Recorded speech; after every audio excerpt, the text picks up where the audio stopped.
Hello guys, मैं आप सभी के लिए कक्षा 10th के कुछ क्वेश्चंस लेके आया हूँ जो द्विघात समीकरण टॉपिक से रिलेटेड यानी संबंधित हैं। तो यहाँ पे हम देखिए इसमें क्या दिया हुआ है कि एक कुटीर उद्योग एक दिन में कुछ बर्तनों का निर्माण करता है कि विशेष दिन यह देखा गया कि प्रत्येक नग का निर्माण लागत रुपए में उस दिन के निर्माण किए गए बर्तनों की संख्या के 2 गुने से 3 अधिक थी।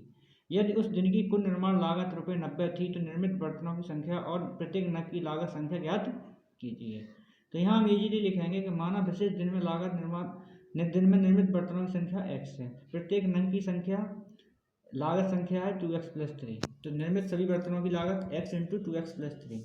उस दिन की कुल निर्माण लागत 90 रुपये है, तो इसको मल्टीप्लाई करके बराबर 90 कर देंगे। इसको मल्टीप्लाई किया तो 2x स्क्वायर प्लस 3x बराबर 90, तो 2x square plus 3x minus 90 बराबर 0। अब हमारे पास आया है 180।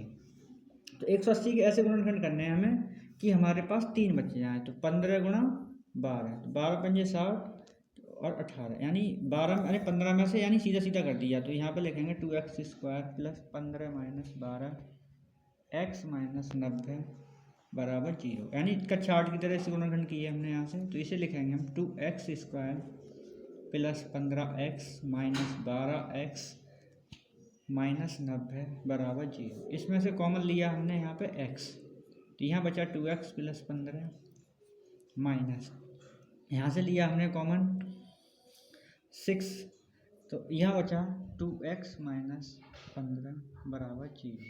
तो ये हो गया हमारे पास 2x प्लस 15 और x माइनस 6 बराबर 0। तो 2x प्लस 15 बराबर 0 और एक हो गया x माइनस 6 बराबर 0। तो x बराबर आया -15/2 और एक x बराबर आया 6। तो ये नंबर हमारा पॉसिबल नहीं होगा, ये नंबर हमारा पॉसिबल होगा। तो अब यहाँ पे लिखेंगे निर्मित बर्तनों की संख्या। निर्मित बर्तनों की संख्या मानी थी हमने x, तो x बराबर हो गया हमारे पास 6 और कुल लागत प्रत्येक नग की संख्या, प्रत्येक नग की संख्या, तो ये कितनी हो जाएगी 2 इंटू 6 प्लस 3 यानी 2 6 12, 12 प्लस 3 यानी कितने हो गए 15 हो गए। तो इस तरह से ये क्वेश्चन से हमारा NCERT की बुक से दिया हुआ है। अगला क्वेश्चन अब दिया हुआ है कि दो संख्याओं के वर्गों का अंतर 180 है, तो छोटी संख्या का वर्ग बड़ी संख्या का 8 गुना है, तो दोनों संख्या ज्ञात करो। माना बड़ी संख्या x तो छोटी संख्या y है, तो प्रश्नानुसार x square minus y square बराबर 180। तो फिर प्रश्नानुसार दिया है कि बड़ी छोटी संख्या का वर्ग बड़ी संख्या का 8 गुना है, तो वाई स्क्वायर बराबर 8x। तो ये समीकरण 1 समीकरण 2, समीकरण 1 और 2 को हल करने का।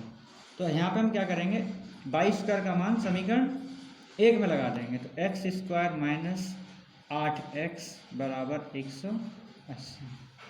तो यहाँ पे लिखेंगे x square minus 8x minus 180 बराबर 0। अब 180 के गुणनखंड करने हैं हमें यहाँ पे, तो कितने आने चाहिए हमारे पास, तो 18 ढाई 180, तो 18 इतना हो गया, 18 में से 10 गए तो 8 बचे। तो देखो यहाँ इजीली लिखेंगे 18 माइनस 10 x माइनस 180 बराबर 0। तो x square minus 18x plus 10x minus 180 बराबर 0। इन दोनों के पेयर बनाएंगे, तो यहाँ x कॉमन लिया तो x माइनस 18 प्लस के 10 कॉमन लिए तो x माइनस के 18। तो यहाँ बचा हमारे पास x माइनस 18 x प्लस 10 बराबर 0। तो x माइनस 18 बराबर 0 और x प्लस 10 बराबर 0। तो एक x बराबर आया 18 और एक x बराबर आया माइनस का 10। अब x का मान समीकरण 1 में रखने पर, तो x का मान समीकरण 2 में रख देते हैं हम। 2 में रखने पर 2 में रखेंगे तो यहाँ था वाई स्क्वायर बराबर 8x, तो वाई स्क्वायर बराबर 8 गुणा 18, तो वाई स्क्वायर बराबर हो जाएगा 8 64 के 4 और 144, तो वाई बराबर हो जाएगा अंडर रूट 144। तो ये आया हमारे पास 12, यानी इस वाले मान से लगा के रख दिया यहाँ पे। तो यानी छोटी संख्या बड़ी संख्या हमारे पास क्या थी x का मान हमने निकाला 18 और बड़ी संख्या कितनी हो गई हमारे पास y, तो y बराबर कितना आ गया 12। तो इस तरह से हम संख्या ज्ञात कर सकते हैं। बहुत ही इजी सवाल है। आगे सवाल अब दिया है कि राजहंसों के एक झुंड में से उनकी कुल संख्या के वर्गमूल के 7/2 गुना तालाब के किनारे खेल रहे हैं, शेष 2 राजहंस पानी पर तैर रहे हैं, तो राजहंसों की कुल संख्या ज्ञात कीजिए। ये सवाल मनोहर किताब से दिया हुआ है, बट बहुत इंपॉर्टेंट सवाल है, आ सकता है।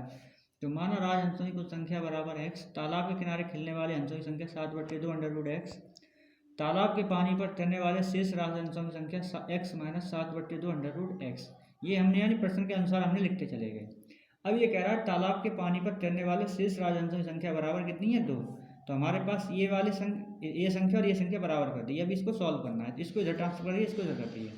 इसमें लिखेंगे दोनों पक्षों का वर्ग करने पर, दोनों पक्षों का वर्ग करने पर, तो वर्ग करेंगे यहाँ से, तो ये इधर हो जाएगा x - 2 का होल स्क्वायर, इधर हो जाएगा 7/2 √x का होल स्क्वायर, तो ये इधर हो जाएगा x² + 4 - 4x बराबर 49/4 गुणा x। अब इसको इजीली हम सॉल्व करेंगे, तो इसका मल्टीप्लाई इधर कर देते हैं, तो ये हो जाएगा 4x² + 16 - 16x बराबर 49x।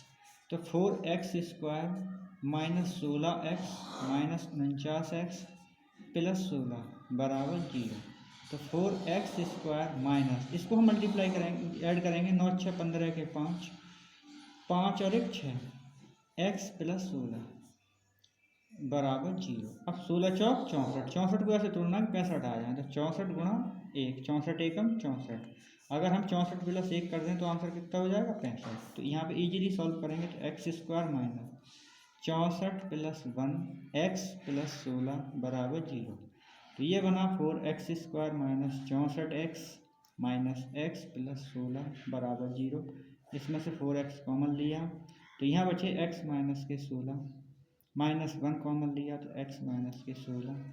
तो यहाँ बना हमारे पास x - 16 4x - 1 बराबर 0। तो x बराबर 16 और x बराबर 1/4। तो हम ये वाली संख्या काउंट करेंगे, तो राजहंसों की कुल संख्या कितनी हो जाएगी, राजहंसों की कुल संख्या यानी x मानी थी, तो x बराबर कितने हो गए हमारे पास, 16 हंस। तो इस तरह से हम लिख सकते हैं यहाँ पे। और तालाब किनारे खेलने वाले हंसों की संख्या, तालाब के किनारे खेलने वाले हंसों की संख्या, ये थी हमारे पास 7/2 √x, तो यानी 16 लगा देंगे, तो यहाँ आएगा 7/2 × 4, 2 दूनी 4, 2 सत्ते यानी 14 हंस हो जाएंगे। तो 16 में से 14 गए तो 2 ही बचे। तो ये सवाल बहुत इंपॉर्टेंट है। अगला सवाल अब दिया हुआ है कि एक नाव की शांत जल में चाल 4 किलोमीटर घंटा, धारा की दिशा में 12 किलोमीटर जाने तथा धारा के विपरीत 12 किलोमीटर लौटने में 8 घंटे का समय लगता है। तो धारा की चाल ज्ञात कीजिए। तो ये चाल दूरी समय वाले सवाल के ऊपर डिपेंड है, बट ये द्विघात समीकरण के थ्रू हल कर सकते हैं। तो माना धारा की चाल x किलोमीटर प्रति घंटा है, तो स्थिर जल में नाव की चाल 4 किलोमीटर प्रति घंटा जो दी हुई है। धारा की दिशा में नाव की चाल 4 + x, अगर दिशा में है यानी समान दिशा में है तो प्लस होता है, अगर विपरीत दिशा में तो माइनस होगा। अब समय पूछ रहा है, तो समय बराबर होता है दूरी बट्टे चाल। तो यहाँ पे दिया 12/4 - x, यानी दूरी हमारी 12 किलोमीटर थी, चाल हमारी इतनी थी, तो इतना घंटे समय हो गया। ये विपरीत दिशा में और ये समान दिशा में, तो 12/4 + x। अब टोटल प्रश्नानुसार क्या कह रहा है हमारे पास कि नाविक को कुल लगा समय 8 घंटे थे, यानी इन टोटल धाराओं का समय बराबर कुल 8 घंटे। इसको सॉल्व करेंगे तो 12 हमने कॉमन ले लिए, तो यहाँ बचा 1/4 - x, 1/4 + x बराबर 8। इसको सॉल्व करेंगे तो 12, यहाँ बचे हमारे पास 4 - x, 4 + x यानी लासा लिख लिया। इसको लिखेंगे 4 + x + 4 - x बराबर 8। सॉल्व करेंगे यहाँ से, तो ये आया हमारे पास, देखो x से x कैंसिल हो गया, तो यहाँ 12 × 8 बट्टे ये बचा 16 - x² बराबर 8। अब इधर हमारे पास मल्टीप्लाई करेंगे, तो 12 × 8 बराबर 16 - x² × 8, 8 से 8 कट गए, तो 12 बराबर 16 - x²।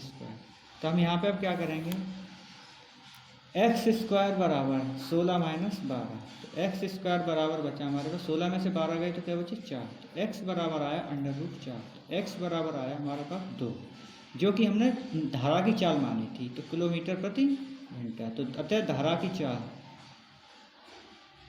धारा की चाल, हमसे यही पूछ रहा था। धारा की चाल थी हमारे पास x किलोमीटर प्रति घंटा, तो x बराबर कितना है हमारे पास 2 किलोमीटर प्रति घंटा। तो ये हमारे इंपॉर्टेंट क्वेश्चन थे, मैंने सेलेक्टेड करके दिए हुए हैं। तो इन क्वेश्चंस को एक बार पढ़ के जाएं, 5 नंबर का क्वेश्चन है।